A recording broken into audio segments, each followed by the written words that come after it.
আজ আমি আপনাদের সঙ্গে শেয়ার করব একেবারে অনুষ্ঠান বাড়ির মতো সুস্বাদু ছোলার ডালের রেসিপি। এই রেসিপিটি আপনারা যে কোনো নিরামিষ দিনে লুচি, রুটি কিংবা পরোটার সঙ্গে ট্রাই করে দেখতে পারেন। চলুন দেখিনি এই ছোলার ডাল আমি কিভাবে বানাচ্ছি। এখানে আমি 250 গ্রাম ছোলার ডাল নিয়েছি।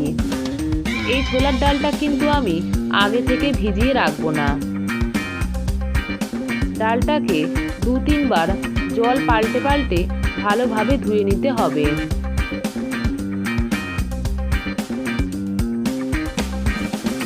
খুব ভালোভাবে ধোয়া হয়ে গেলে ডালটাকে ছেঁকে নিয়েছি।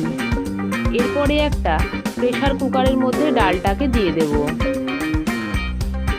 এতে দিয়ে দেব 2 থেকে 3 কাপ মতো জল। দিয়ে দিলাম 1/2 টেবিল স্পুন হলুদ আর 1/2 টেবিল স্পুন নুন, আর দিয়ে দিলাম 1 টেবিল স্পুন মতো সর্ষের তেল আর একটা কাঁচা লঙ্কা। প্রেসার কুকারের ঢাকনাটাকে বন্ধ করে 3 থেকে 4টি সিটি দিয়ে দেব।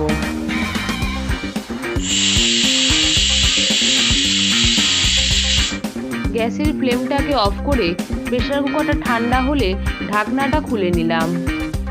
এরপরে দেখতে হবে ডালটা সেদ্ধ হয়েছে কিনা। দেখুন ডালটা খুব সুন্দর সেদ্ধ হয়ে গেছে। খুব বেশি সেদ্ধ করার কিন্তু দরকার নেই।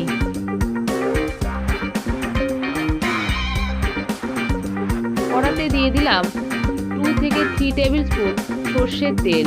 আপনারা চাইলে সাদা তেলেও করতে পারেন।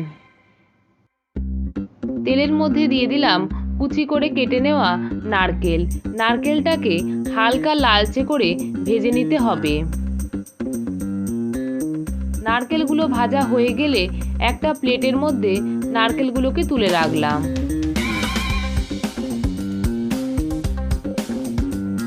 একই তেলে দিয়ে দিলাম 1 টেবিল স্পুন গোটা জিরে, একটা তেজপাতা আর একটা শুকনো লঙ্কা।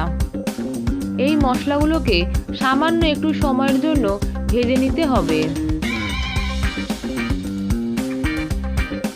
দিয়ে দিলাম 1 টেবিল স্পুন আদা গ্রেট করে। আপনারা চাইলে আদার পেস্টও ব্যবহার করতে পারেন।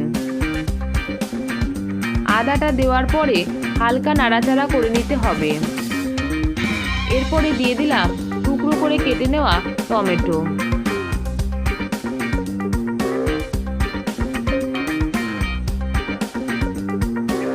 দিয়ে দিলাম 2টো এলাচ আর 2টো লবঙ্গ। এলাচ লবঙ্গটা আপনারা তেজপাতা শুকনো লঙ্কার সাথেও ব্যবহার করতে পারেন। সামান্য একটু নেড়েচেড়ে নেওয়ার পরে দিয়ে দেব 1 টেবিল স্পুন মতো হলুদ। হলুদটা যেহেতু ডাল সেদ্ধ করার সময় দিয়েছিলাম, একটু বুঝে ব্যবহার করবেন। 1 টেবিল স্পুন জিরে গুঁড়ো, 1/2 টেবিল স্পুন নুন আর স্বাদটাকে ব্যালেন্স করার জন্য দিলাম 1/2 টেবিল স্পুন চিনি। দিয়ে দিলাম 1/2 টেবিল স্পুন লাল লঙ্কা গুঁড়ো। সমস্ত মশলাগুলোকে দিয়ে খুব ভালোভাবে নাড়াচাড়া করে নিতে হবে। দিয়ে দিলাম সামান্য একটু জল। জল দিলে মশলা কষানোটা কিন্তু খুবই ভালো হয়। মশলাটা যত ভালোভাবে কষানো হবে রান্নার স্বাদ কিন্তু ততই ভালো হবে। গ্যাসের ফ্লেমটাকে কমিয়ে মশলাটা কষানোর জন্য ঢাকাটা দিয়ে দিলাম 2 থেকে 3 মিনিটের জন্য। 2 থেকে 3 মিনিট পরে ঢাকনাটা খুলে দেখলাম কি সুন্দর তেল ছেড়ে এসেছে। তার মানে মশলাটা খুব ভালোভাবেই কষানো হয়ে গেছে। সামান্য একটু নাড়াচাড়া করে দিয়ে দিলাম ভেজে রাখা নারকেলগুলোকে।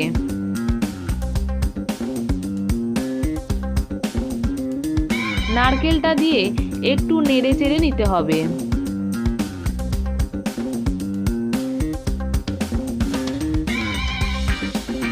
এরপরে দিয়ে দেব সেদ্ধ করে রাখা ডালটা।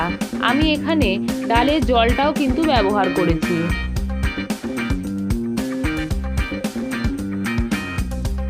এই সময় গ্যাসের ফ্লেমটাকে হাইতে রেখেছি।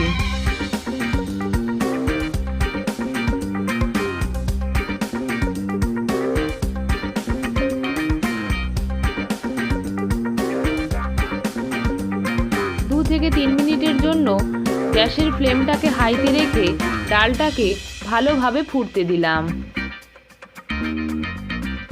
এরপরে গ্যাসের ফ্লেমটাকে কমিয়ে ঢাকা দিয়ে দেব জাস্ট 2 থেকে 3 মিনিটের জন্য। ঢাকনাটা খোলার পরে দেখলাম ছোলার ডালটা প্রায় রেডি হয়ে গেছে। একটু নাড়াচাড়া করে নেওয়ার পরে এতে দিয়ে দিলাম 1 টেবিল স্পুন মতো ঘি।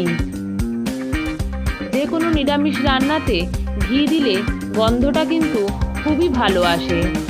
ঘিটাকে ডালের সাথে মিশিয়ে দিলাম। ছোলার ডাল কিন্তু একেবারে রেডি হয়ে গেছে। গ্যাসের ফ্লেমটাকে বন্ধ করে 2 থেকে 3 মিনিট স্ট্যান্ডিং টাইমে রেখে দিলেই তৈরি গরমাগরম ছোলার ডাল। এই রেসিপিটি আপনারা সকালের ব্রেকফাস্টে কিংবা ডিনারে খুব সহজেই বানিয়ে ফেলতে পারেন। রেসিপিটি আপনারা অবশ্যই বাড়িতে ট্রাই করে জানাবেন রান্নাটি আপনাদের কেমন লাগলো। রান্নাটি যদি আপনাদের ভালো লেগে থাকে প্লিজ ভিডিওটিকে লাইক করুন আর চ্যানেলটিকে সাবস্ক্রাইব করুন। সাবস্ক্রাইবের জন্যে পাশে থাকা বেল আইকনটা প্রেস করে অল করে দিন, যাতে আমি কোনো রান্নার ভিডিও দিলে খুব সহজে আপনাদের কাছে পৌঁছে যায়। ধন্যবাদ। ভালো থাকবেন, সুস্থ থাকবেন। ফিরে আসবো নতুন কোনো রান্নার রেসিপি নিয়ে।